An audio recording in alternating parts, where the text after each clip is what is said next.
evolved.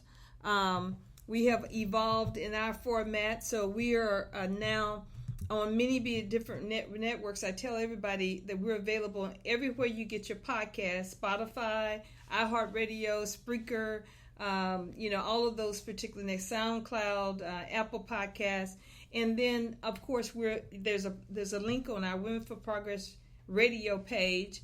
And so now we're all across the country, really the world, anywhere you have internet.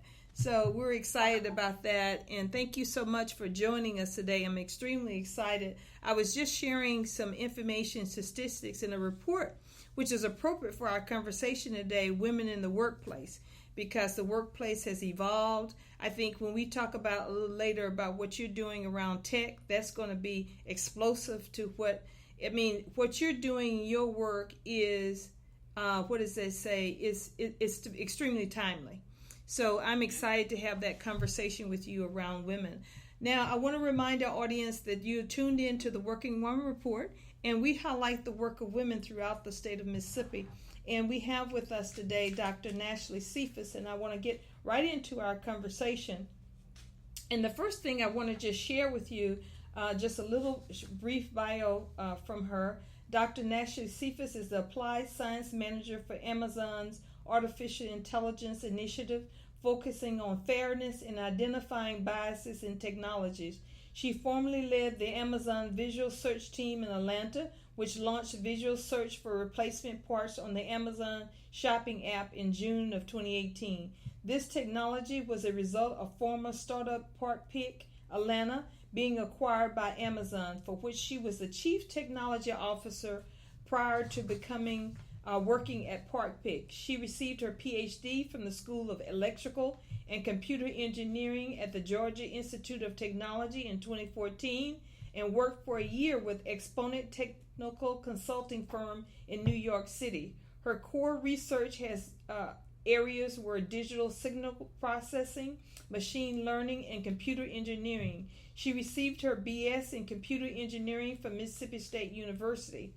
Dr. Cephas is a native of Jackson, Mississippi, and a 2003 graduate of Murrah High School, Power Academic and Performing Arts Complex. She's had several internships and research experiences worldwide with companies such as IBM, Delphi, University of California at Berkeley, GE Research Center, GE Energy, Miller Transporters, and Kwangwon University in Seoul, South Korea. Recently, Dr. Cephas became founder and CEO of the Bean Path nonprofit organization based in Jackson, Mississippi, assisting individuals with technical expertise and guidance. During her leisure time, she enjoys playing tennis, playing the piano, listening to music, bargain hunting, biking, and working on do-it-yourself projects at home. So again, welcome to the Working Woman Report, Dr. Cephas. We want to get right into our conversation, but I want to talk a little bit first about you and your career and your path to where you are now. That's the most exciting thing about this conversation is you're a native of the city of Jackson and the state of Mississippi. We love talking to Mississippi girls, and so and now ladies. And so we're excited about what you're doing here in the city of Jackson. But I want to talk about your upbringing here in the city of Jackson because I think that's important and extremely relevant to our conversation today. What did your upbringing in the city of Jackson in the state of Mississippi, how did it play a role to this work that you're doing right now? Yeah, so of course, I appreciate everything that you said.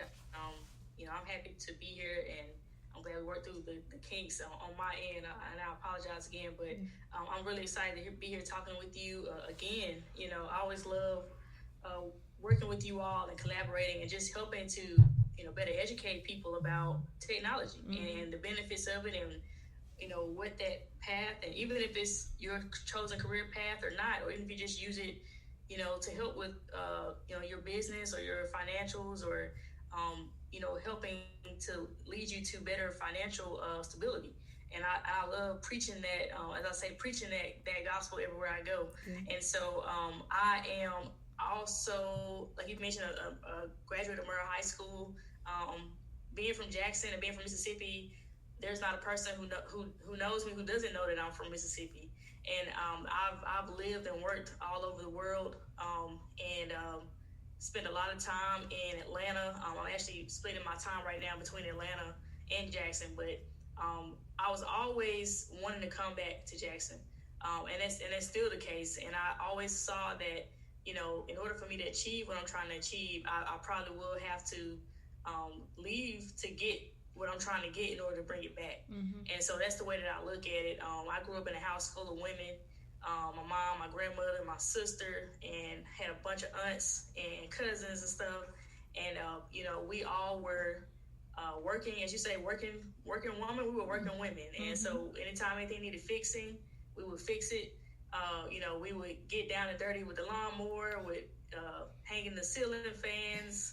Only got electrocuted one time. But other than that, it was really helpful, and I think it really helped me to be curious about things and how things work, and learn to not limit myself, especially because I was a woman, and to really take the world, as my oyster, and just get whatever I needed from it. And so, and then of course, being from Mississippi, I don't have to tell you about the strong Black women that are even a part of this organization, and yourself included, that are leading the way, and in the world, I just say that they're not ready. They don't know yet the full potential. We've only unleashed a little bit of what women in Mississippi can do, and I'm looking forward to seeing how everything unfolds. And in terms of the Tech Hub, of course, people would think, okay, Jackson, Mississippi, Tech Hub, it doesn't equate. No matter how you do the math, I don't know, but I'm a believer. I know what it has done for me. I know what being from a place like this has done for me, and others that have come from here that have been successful in the tech industry. And I'm saying, let's give people an opportunity to not have to leave, and let's get there. What do we need to do to get there? What do we do to build that tech ecosystem that includes the techies? It includes the financial piece, the funders, the investors. It includes the entrepreneurs, the business owners. Coming up with the ideas and getting people to build those ideas. It comes with people in marketing and sales to make sure we can not only build the ideas and come up with the ideas and get them funded, but also sell them to the right people. Right. All that goes into the tech ecosystem. And then the education system. Are we educating people about, and kids, what it means to run your own business, what it means to be a technologist, pursue a field in technology if you want to. Learn how to code. That doesn't always mean going to college either. That may mean you're a nursing student, or you're a journalist, and you want to learn how to code on the side, or you may want to do what we call design apps. That's not necessarily coding, but that's using like your artistic mind to say, okay, how do we get from one page of the app to the next page? A lot of thought goes into that. Companies like Amazon, Google, Apple, they spend a lot of money on just the flow of the app. How's this thing going to work? If it's not user-friendly, then it's useless. It doesn't matter how great your technology is. And so all these things are things that I think about, and I just really know the potential of, what this city has poured into me and what I would like to give back to it. And I want to highlight these advantages and opportunities for the city of Jackson, which you mentioned a lot of them, but I want to even just take it to another level. Of course, what it's going to do to empower our kids here from a public school level and be able to do there. But now we're in an age where a lot of the children that are coming out of high school and even our millennials are saying, I know I would probably like to have a 4-year education, but that may not be my first step, or I might want to look at some other opportunities. Also, I think this is a great opportunity I have a grandson who is dyslexic, and it's challenging. The regular public schools for him, we had him in several different types of private schools. Now he's doing the homeschool route, which is working for him. But he is somebody who obviously has great leadership skills. So even when we talk about these technology skills or tech skills that he can be able to get to start his own company, to be able to work from home, to be able to do a lot of different things that if he would just follow the regular path for individuals like him who has some challenges, Not that they're less intelligent, it's that they look at things very, very differently. And I think these tech skills would be just going to empower those individuals in ways that we could not even imagine. And so there's a lot of things around that. And then the final thing I want to say is about workforce development in the state of Mississippi and city of Jackson. This tech hub is going to empower our workforce development. And that workforce development piece that it empowers companies like my company, empowers Nissan, empowers all of us who have businesses in this area. By you empowering this workforce empowers us, and also empowers the workforce that we're going to be able to reach out to hire and be part of our business. Absolutely. That was very well put. And I'll let you in. I've never shared this before publicly, but my mom is somewhat dyslexic. I am also somewhat dyslexic. Oh, wow. And slow, they call it another leg of the dyslexia, under the dyslexia umbrella is slow processing, which is it's a thing now. Back then it wasn't a thing, it just, it's like, oh, she doesn't talk much. She's kind of slow to react. Yeah. I always turned my paper in last when I was in school, taking a test. It took me a long time to finish standardized tests. It was very difficult. Things like ACT, SAT, but I found a way to make it work, and so I love, give me someone who has a disadvantage, a so-called disadvantage, and I just look to what I know that person can show and prove and just prove a lot of people wrong.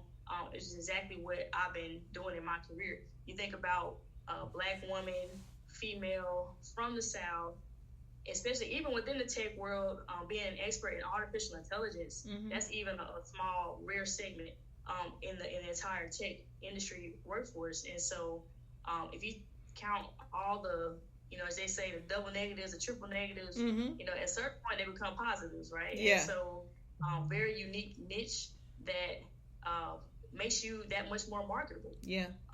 You have those experiences. Only you can speak to those things. You see the world at a very, very different perspective. You can see how all the stars kind of can align. And I think, it's really important, especially for us, as women, to know our worth. Yeah. Because of that, because we're different, it makes us more valuable. It does. The reason why Steve Jobs was able to take the iPod and the iPhone, they were not the first MP3 players. They were not the first smartphones. But he made it look different. He made it work different. He marketed it. It was like the sleekest thing out there. Everybody, all the celebrities wanted it. There were plenty of them on the market before then. But now, when he came out there, I think it was back in 2007, when you mentioned MP3, people went from MP3 to iPod. They didn't know what an MP3 player was anymore. All they knew was the iPod was an MP3 player, or it just was the iPod. And everything before that, it's like, oh, what came before that? This was the first thing. And so, again, it makes you that much more marketable because you're different. And I love to tell young people that all the time. Yeah, we're excited about that. You mentioned a couple of words, and I think we need to start there, too. Artificial intelligence, digital signal processing, machine learning. I mean, these are words that we don't hear every day. So talk a little bit about that particular type of technology, and then talk a little bit about your work that you do at Amazon and how you tie all of that in. Yeah, so at the very core, computer science and computer engineering is kind of like at the base of that. I was first introduced to engineering. I went to several math and science classes and summer camps over at Jackson State growing up. Again, my mom, she had us in a summer camp every summer. Like, we weren't going to sit at home. We had to do something, not play video games. We had to do something. So I did a number of camps there. I remember my summer after my 8th grade year, I went to an engineering camp at Mississippi State. And that was the first time I learned what engineering really was at its core, and all the different types of engineering and computer science. And it just blew my mind. And I said, this is exactly what I want to do. And so computer engineering, just to break it down, so there's computer science, which focuses a lot on theory of computers, and as well as the software side of computers. So that's the computer programming, the code that actually controls everything. On the other side of that, of computer engineering, is the hardware side. So you got the software, and you also got the hardware. The hardware are, that's the nuts and the bolts and the gadgets and the braces. If you think about robots, that's everything that's hardware on the robot. So the way you move the robot is through software.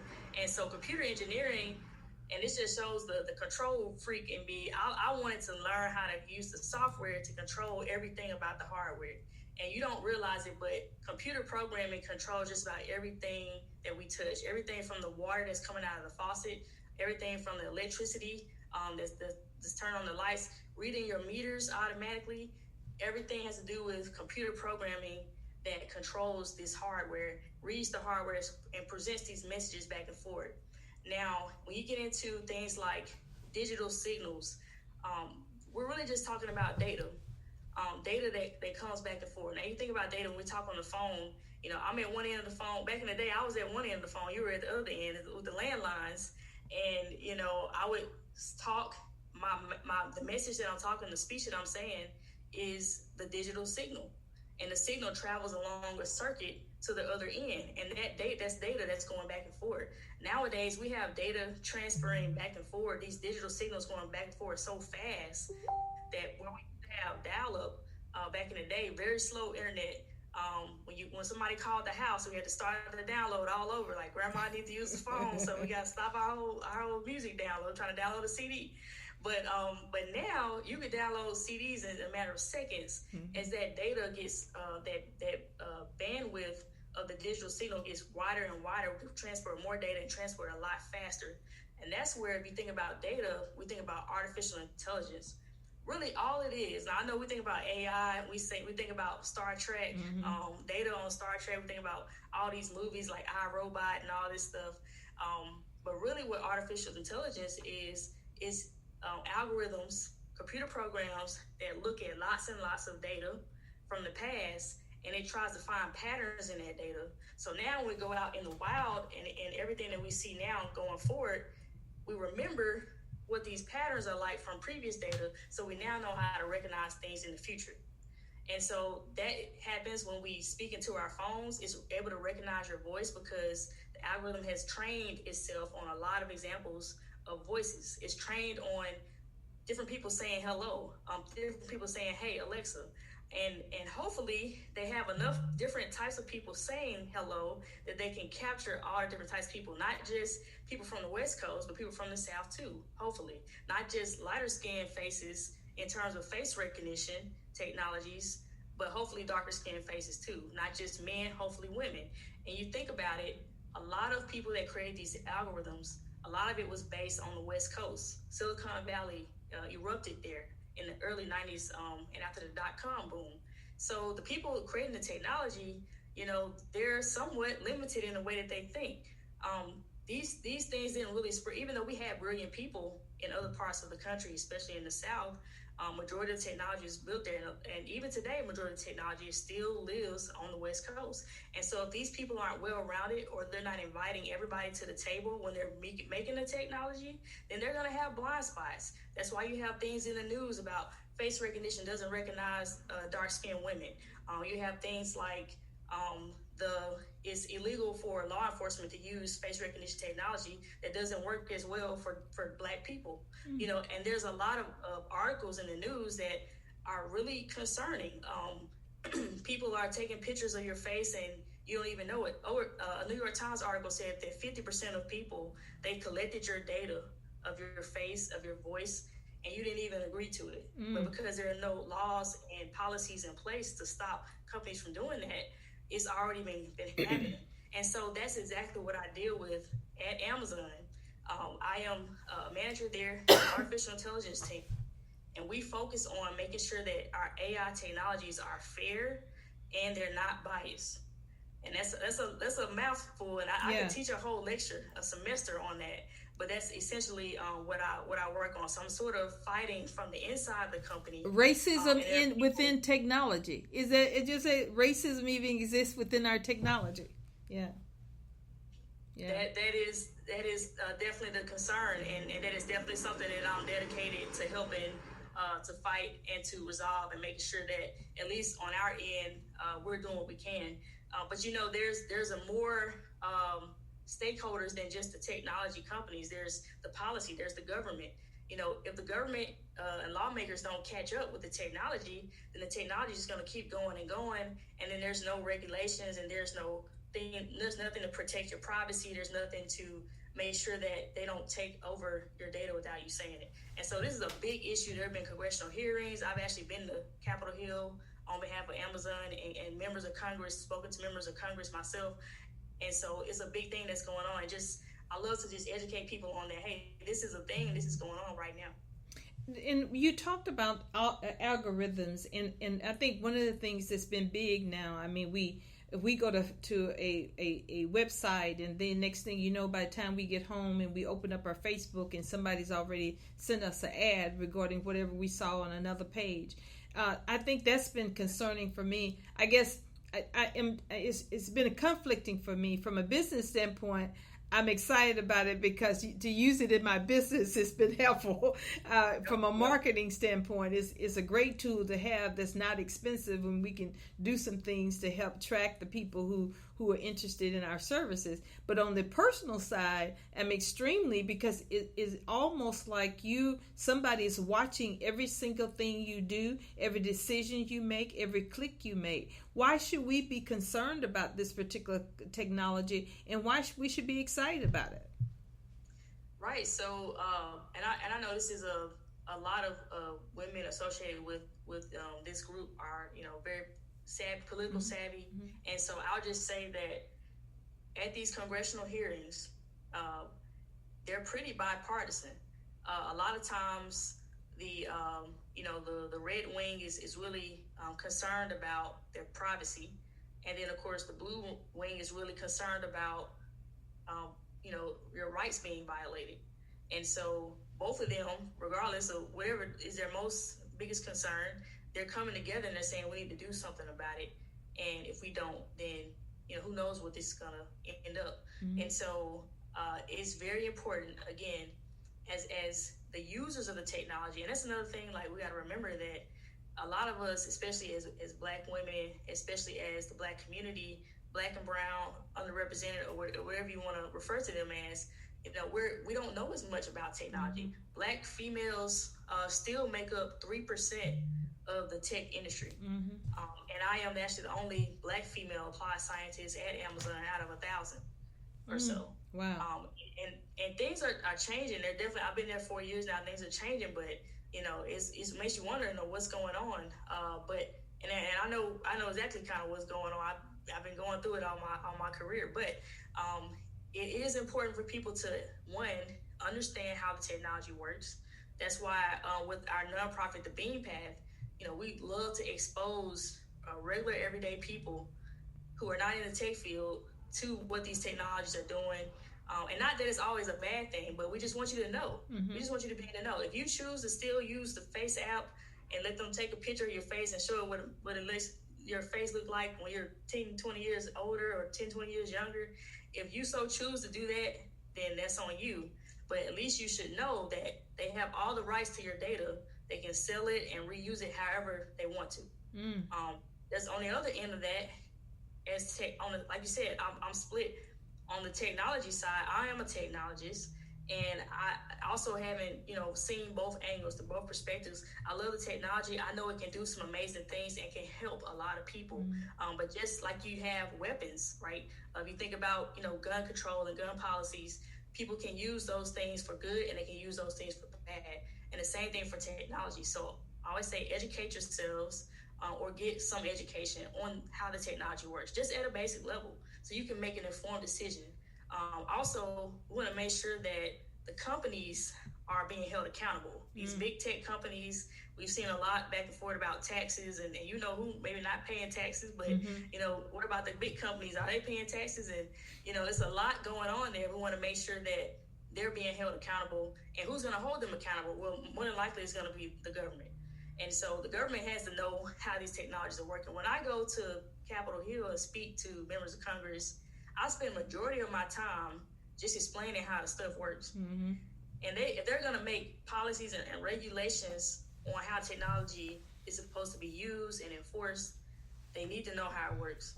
And so I think, again, it takes a lot of stakeholders and education so that we can come and work together and not necessarily be at ends with each other all the time. That's the only way this is going to work. Yeah.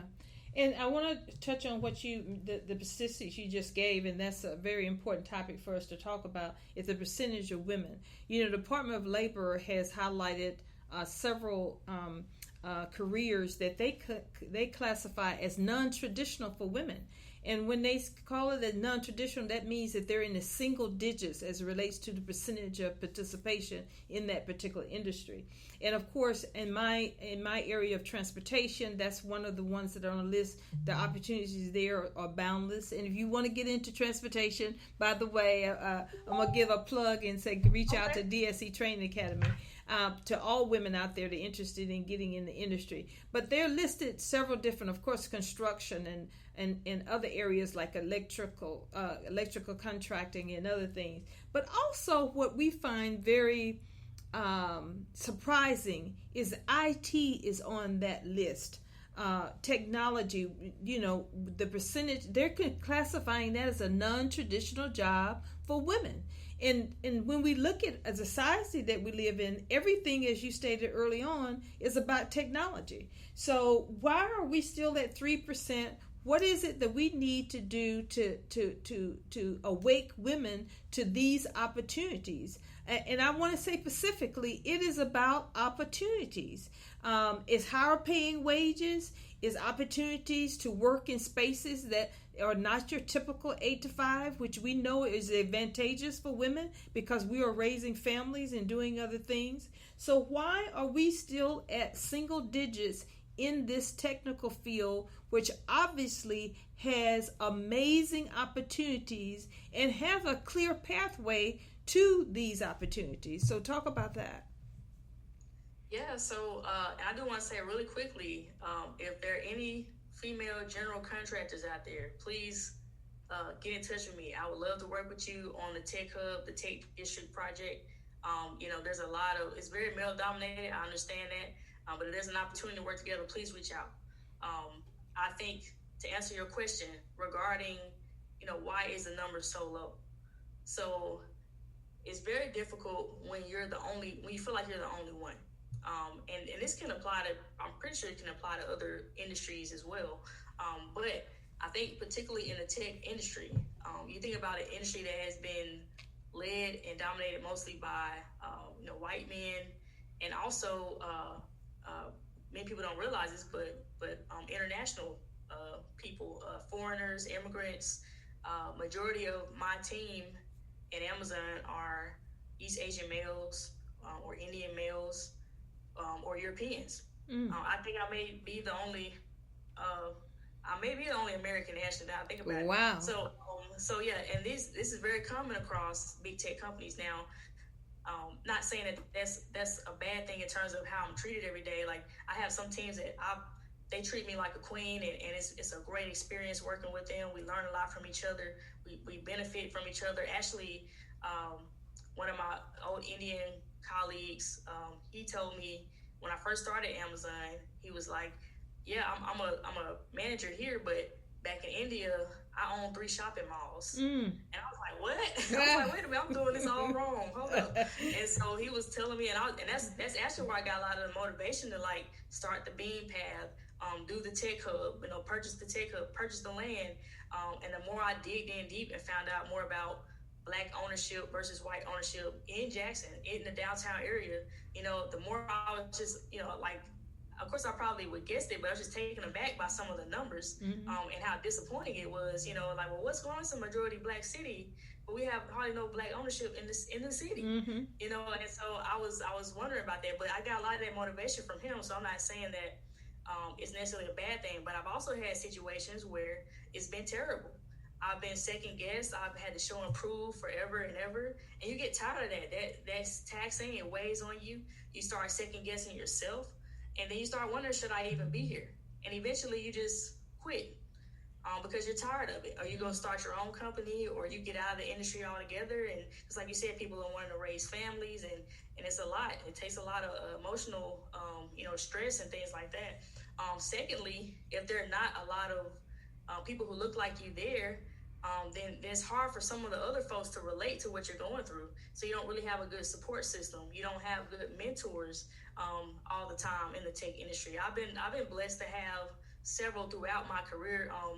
Dr. Donna Reese back at Mississippi State when I went to Mississippi State, and I have a couple at Amazon that I always call up and lean on. But in general, they're very scarce, especially if you're trying to get to a certain level. Like, talk about being on the board of the Amazon company. You know, like, we have one person there, and she was, you know, she's not necessarily technical, but you know, it's great that we finally got her. Rosalind, I think Rosalind Brewer, the first Black person on the board, a seat at Amazon and other big tech companies. And so, again, where's the support system? Where are the mentors that are at these higher places where you're trying to get to? And then, lastly, you know, do you feel included in these meetings? When you go and if it's very male dominated and they do happy hour every Thursday at the brewery, but you don't drink beer, so what do? I tried, you know, when I was working in New York City, you know, I tried my best to fit in with the guys. Every Thursday they were going to the brewery, and that's how you get to learn. That's actually how you get the projects. That's how you get to know each other, and they talk about projects, and then they give each other projects. And at the time I was at a consulting firm, and that's how you would move up in the company. I don't play golf. You know, I would love to learn, but you know, these are some of the things. If you don't do these things, you don't fit in. Yeah. And so, what are we doing to be more inclusive? Like, could we all maybe go to a jazz club, jazz concert one night or something? You know, if I were to suggest that, it's going to take a lot of effort to get everybody to buy in. And so, you just get tired of that. And so, that's again what happens. And unfortunately, you know, we've been popping up in and out and not being able to just consistently build. But I do see that a lot of things are changing, and I'm very hopeful. So share with us as mothers and grandmothers now that we are empowering our young people, especially our very, very young girls. How can we early on with our young girls begin to expose them to more this field of IT, help them it to be part of their consciousness so that they will look at this as an opportunity for them so we can increase these percentages? Yeah, so, you know, I would say realize as parents of these children, you know, realize early on when you have a special gifted child. I call them the X-Men children, right? And even if you don't have an X-Men child, then it's okay. You know, there are children that they may struggle in math. You know, they may struggle in school, but maybe they know how to think logically, and they know they have some really good intuitions. And half the time, that's all business is, you know. And so you think about that and applying it to technology. I just think, personally, if you just expose them as early as possible, then they have no choice but to lean in that direction because that's all that they know. Right. I think, you know, again, if I were not introduced to engineering in the 8th grade, where would I be? Would I have even known that that's a career? Right. And I don't know, you know. And so other kids, if they had also had the same opportunity, may also be in the same situation, you know, being very successful and experts in the tech industry. And so, again, exposing and making sure that you realize what motivates your child or your niece or any child in the community that you're a part of their life. And so, for me, I had somebody ask me the other day, you know, what if they struggle with math? Like, how do you get them over there? Well, you know, get them some help if you can't help them. Like you mentioned, talk about the child with dyslexia. Figure out what works best for them. And, you know, as a parent, that's your duty. You know, and if they're not getting that from a parent, then you can step in the gap for that parent and be that person for that child too. I think also making sure that, you know, in addition to knowing what motivates them, get them involved in activities and help them see the applications of technology and the applications of math and science. So for me, I like to play pool. I like to play tennis. Everything is mathematical. And like what angle you're going to hit the ball to make sure it goes to the hole. Like you're going to make it spin to the left, spin to the right. That's geometry. That's trigonometry. You think about, you know, flying drones. You have to know about physics and how, you know, you move the control this way. It makes the roll, the pitch, and the yaw move up and down for the drone. And just find out whatever motivates them. They like to sing. Singing and music, for me, playing the piano, being a Power APAC student, you have to know about octaves and think in terms of eighths. And how do you translate that into decimals in terms of tens? All of that math, that rhythm, it goes into math and helping the student realize that this is a part of everyday life. Mm-hmm. It's not like something that's set apart and something to be intimidated by. Yeah. And the same with technology. It's ingrained in our everyday lives. A lot of times we don't even know it.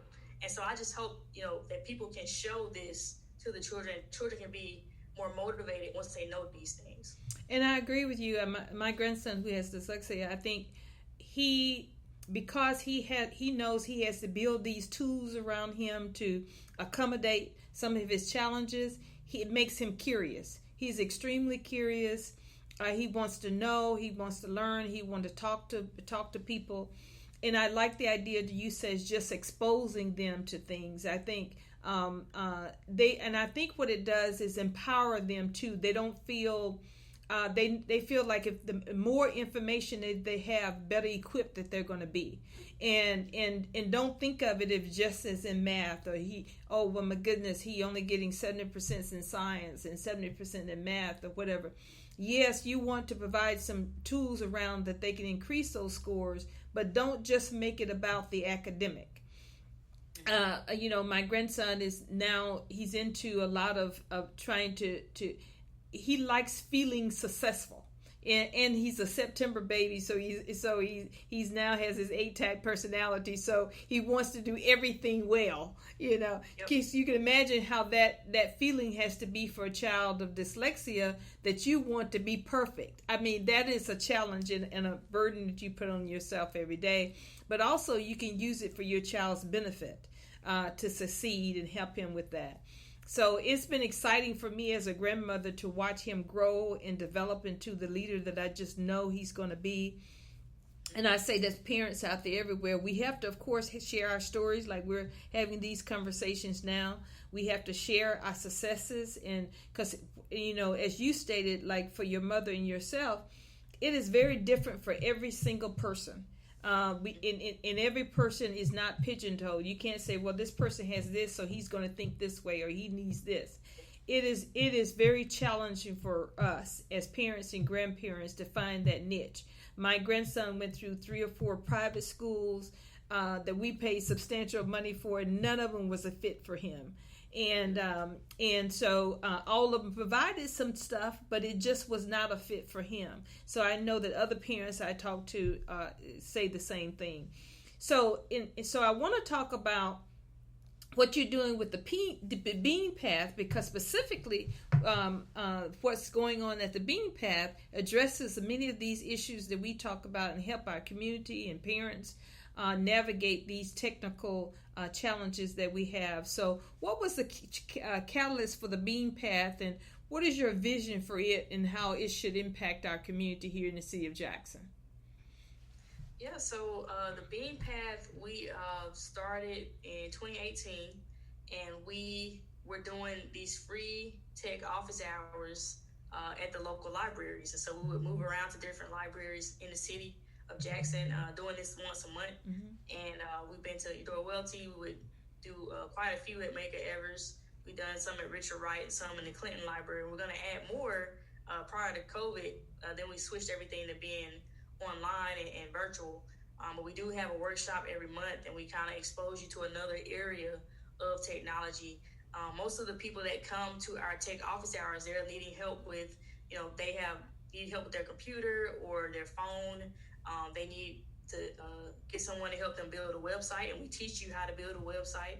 A lot of times by the time you leave the office hours, you have your website built. Mm. And also there's people who they just need help with their own tech companies, or they have ideas, they don't know where to start. And so we're that safe space you can come and share, and we can get you on the right path. And we've had several companies come through the Bean Path and get assistance from us to help them, and it's all free. Wow. We have experts in every area, from app development to, like I said, web development, social media, business and marketing. And so we can help you with all that. And so the Tech Hub, the Tech District, is really just an expansion of that. We'll be having our 2-year anniversary, actually, on this Saturday, October 17th, from 10:30 a.m. to 12:30 p.m., followed by a virtual program for those who won't be able to be there in person, 12:30 p.m. to 1:30 p.m. And so we have a special performance by Fifth Child. Also, if you come to the drive-through parade, we'll be having over at the Bean Barn. More details on our website at thebeanpath.org. You can register. But we'll be giving away 60 book bags to kids. All sorts of things like Legos, laptops. We have raffles. We'll have Echo Dots that have been donated to us from Amazon. We also have free food. We got McAllister's Deli, who's donated 200 free box lunches. So feel free to come in. I'm actually at one of the old buildings at the Tech District, the old downtown storage building. I got the old piano behind me. There's all sorts of neat stuff in this building, and they are paving Gallatin Street as we speak. So I'm looking forward to everything that it started with the Bean Path, but it expanded and ended up being a lot more in terms of benefits and workforce development and building the economy for the whole state. Look at what the difference is already making in terms of getting the streets paved, getting the sidewalks redone, bridging the gap from the Jackson State and West Jackson community to the Central Business District, bringing young people back to the city, and all people, not just Black, white, everybody in between, and everybody can come together when it comes to technology. We can all work together. And it's going to empower our downtown area. I mean, you're on Gallatin, so the heart of downtown, and you're going to be reviving a particular area of town that needs reviving. We need some activity and things going on there. And now that the city of Jackson is focusing on developing more of our downtown area, making it a walking district and area. So this particular tech hub really speaks to that. You're right up the hill from Jackson State, so that's you are definitely in a perfect spot. So when do you anticipate the full launch of the new tech hub? Would that happen in 2020, or you anticipate another year? Right. So as far as the major construction will begin in January. The first phase will include a makerspace building, which is the white building on the corner of North Gallatin and a Mid Street, right across from the bus station. Which a makerspace, for those who don't know, is anywhere you can go and use equipment to make things. So 3D printers, industrial sewing machines, woodwork equipment, carpentry equipment, all sorts of things like that. The other side of Gallatin Street, the other part of phase one, is the downtown storage building, which is the red brick building on the corner, which is going to turn into lofts, and there'll be some retail food places. And of course, as I say, the Jacktown hustler in me is always thinking of ways to bring people out. And so again, the Bean Barn, where we're having the event, we're having a drive-through, but we're getting it pressure washed right now, and we will have all sorts of events we'll be able to kick off in there, things like food truck parks. We're getting murals painted and really just beautifying the area up until we can really get going with that construction. And what corner is the barn on? The barn is right down Gallatin Street. So there's the storage building. If you keep going opposite of AMIT towards Monument, you'll see the big Bean Barn on the left. It's actually a 17,000 square foot building, a red tin top. It's the most unique building. Like that's really where it all started. Is I wanted to purchase the barn, and I found out the same owner on both sides of the street. So I said, let's do it all. We might as well, let's do it. And so we found out we were able to get a really good deal with the owner, and he's also helping us with an owner financing deal, because we had so much trouble trying to get some bank financing. But now the different story now. Now everybody's like, oh yeah, apartment. So, but you know how they go. We had to have another session. Yeah, that's right. But, you're exactly right.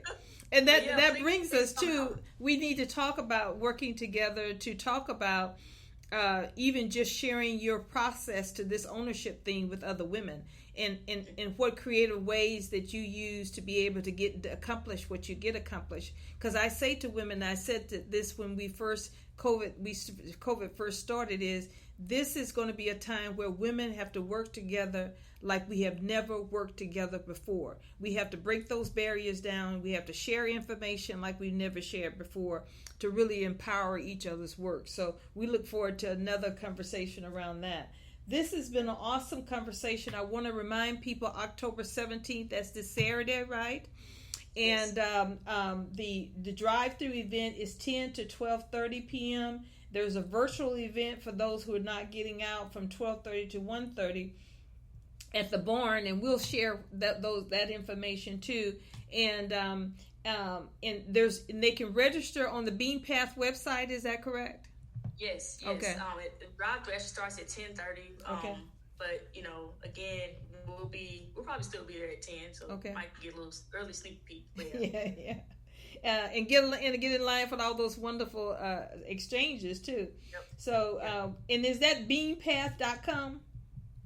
It is thebeanpath.org. So TheBeanPath.org. Okay, that's or follow us on social media at the Bean Path. Okay. All right, and we'll continue to share that too with our network, because that's a great opportunity. And get your children signed up for that. This is going to be an exciting opportunity, an event. Thank you so much, Dr. Cephas. We want, on behalf of Women for Progress, we give you a huge pat on the back. We're so proud of the work that you're doing and your engagement, specifically around women of color, and how you're bringing us into the fold around technology. And so we look forward to supporting you. Please reach out to us wherever you can. We'll keep our eyes on you and keep engaged with you, and make sure that we share your work and also engage in your work. I think Miss Teresa Kennedy is one of our members who is super wonderful. So we're glad that she is working with you around the Bean Path and some other work. So thank you all so much, and we'll look for opportunities where we can continue to help you empower this work also.